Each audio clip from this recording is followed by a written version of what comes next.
नमस्कार दोस्तों, घरेलू टोटके चैनल में आपका बहुत बहुत स्वागत है। दोस्तों, आज मैं इस वीडियो में जितिया व्रत की कथा प्रस्तुत कर रही हूँ, जो कि बिना कथा के अधूरी मानी जाती है। दोस्तों, वीडियो स्टार्ट करने से पहले आपसे रिक्वेस्ट है कि यदि आप हमारे इस घरेलू टोटके चैनल अभी तक सब्सक्राइब नहीं किए हैं तो इस चैनल को सब्सक्राइब करके घंटी भी बजा दें, ताकि नए वीडियो की सूचना आप तक पहुंच सके। और दोस्तों, इस वीडियो को लाइक करके अपने दोस्तों और परिजनों में शेयर अवश्य कर दें। दोस्तों, आश्विन माह की कृष्ण पक्ष की अष्टमी तिथि को प्रदोष काल यानी जब सूर्य छुप रहा हो तो शाम को माताएं और अपनी संतान की दीर्घ आयु, स्वास्थ्य और संपन्नता की मनोकामना के लिए यह व्रत करती हैं।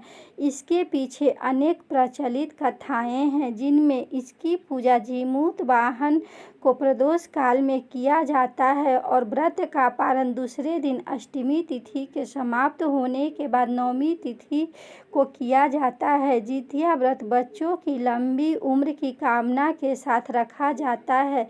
यह व्रत सबसे कठिन व्रतों में से एक है। यह व्रत बिना कथा के माना जाता है कि अधूरी होती है। जो भी महिलाएं इस व्रत को करती हैं, यदि इस कथा को नहीं पढ़ती या सुनती हैं तो उनका व्रत अधूरी मानी जाती है। इसलिए दोस्तों, इस व्रत में कथा का पूरा अध्याय अवश्य सुनना या पढ़नी चाहिए। दोस्तों, यह व्रत कथा के अनुसार एक वन में सेमर के पेड़ पर एक चील रहती थी।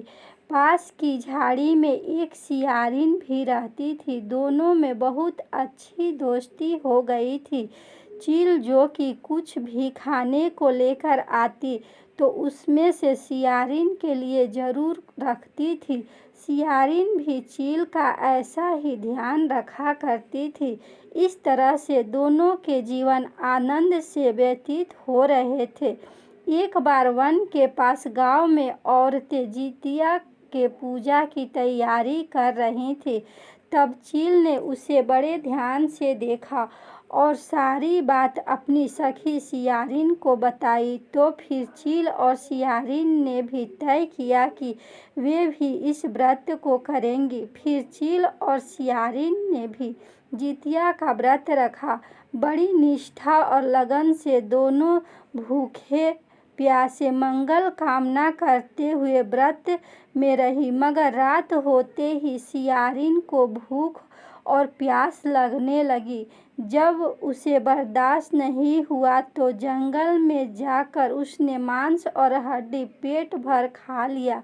तब चील ने हड्डी चबाने के कड़ कड़ की आवाज़ सुनी तो पूछा कि यह कैसी आवाज़ है। तो सियारिन ने कह दिया कि बहन, भूख के मारे मेरे पेट गुड़गुड़ा रहे हैं। यह उसी की आवाज़ है। मगर चीलों को पता चल गया। उसने सियारिन को खूब डांटा कि जब व्रत नहीं कर सकती हो तो व्रत का संकल्प क्यों किया। तब सियारिन लजा गई और व्रत तो भंग हो चुका था। चीलों रात भर भूखे प्यासे रहकर व्रत पूरा की। अगले दिन ब्रह्म मुहूर्त में उठकर नवमी तिथि में गौशाला में जाकर उसने गाय के कच्चे दूध पीकर व्रत का पारण किया। अगले जन्म में दोनों मनुष्य रूप में राजकुमारी बनकर सगी बहनें हुई। सियारिन बड़ी बहन हुई और उसकी शादी एक राजकुमार से हो गई थी और चील्हो छोटी बहन थी। उसकी शादी उसी राज्य के मंत्री पुत्र से हुई। कुछ दिन बाद दोनों राजा और मंत्री बने। सियारिन बड़ी बहन बनी और सियारिन रानी के जो भी बच्चे होते वे मर जाते थे, जबकि चील्हो के बच्चे स्वस्थ और हट्टे कट्टे रहते थे। इससे उसे जलन होती थी। इसने उससे उसके बच्चे का सर कटवाकर डब्बे में बंद करा दिया, पर वह हमेशा की तरह सिर मिठाई बन जाती थी और चील्हो के बच्चों का बाल बाका तब नहीं होता था। बार बार उसने अपनी बहन के बच्चों को और उसके पति को मारने का प्रयास भी किया, पर वह सफल नहीं होती थी। आखिरकार दया योग से उसे भूल का एहसास हुआ।